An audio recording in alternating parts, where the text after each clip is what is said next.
The election results were only known a few hours before the Scottish First Minister put her finger in the wound. There is a growing feeling that the UK in its current state is not adequately meeting the needs of Scotland, Wales, Northern Ireland, or perhaps even England, said Nicola Sturgeon. It is obvious that the figurehead of the Scottish independence movement could not help but speak out. In fact, recent UK votes follow a trend of turning away from London. Will Great Britain become Little England? The smallest part of the country experienced historical events in the election in the regional parliament. For the first time, Sinn Féin is a party with the most MPs whose declared goal is reunification with the EU member Ireland. There will probably be a long way to go until then, not only because of the finely balanced power structure in the former Civil War region. According to surveys, around 30% of Northern Ireland are currently in favor of a merger with Ireland. In 2014, it was only 6%.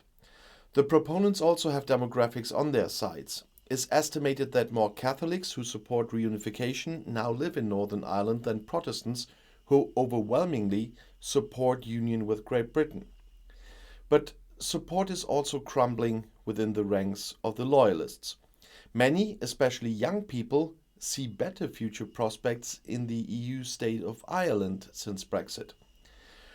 First Minister Sturgeon's Scottish National Party, the SNP, was able to increase the number of seats in the local elections again, including in Tory bastions.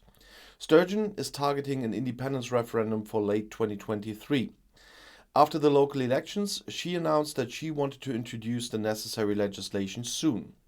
For a referendum, however, the approval of British Prime Minister Boris Johnson is required. That's the public opinion until the court spoke, and he so far rejected it.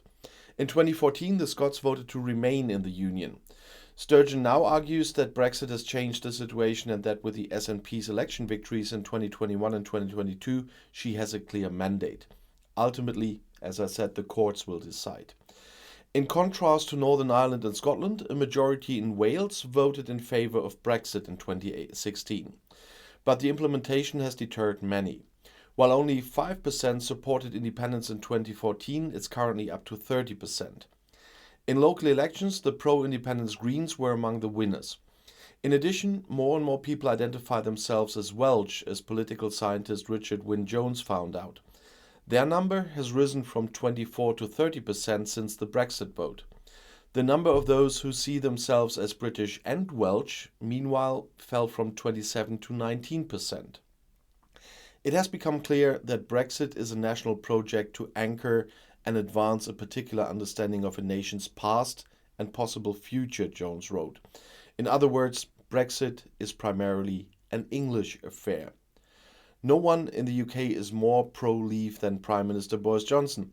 This is another reason why he's hated in large parts of the country. His Conservatives were punished by voters in Scotland and Wales, but also in London, and lost a number of seats and council majorities. Johnson's stronghold is rural England. That's why his policies and rhetoric are increasingly aimed at the local Anglo-national electorate.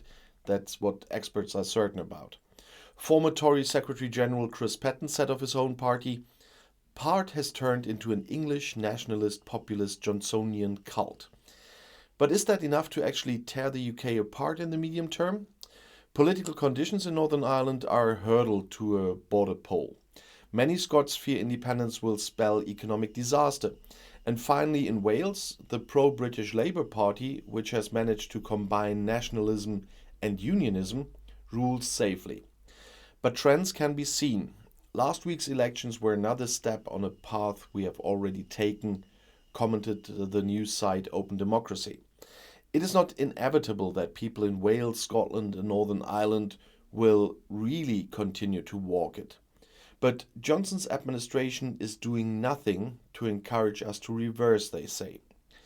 The Prime Minister is threatened with a kind of domino game. If one stone falls, all of them could fall.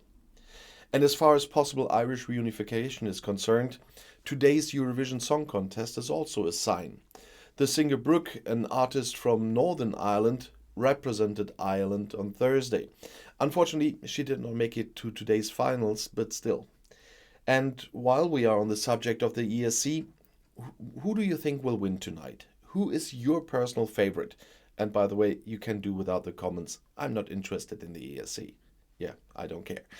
But I would be very interested in the opinion of those who are also watching tonight and watching it with me, kind of.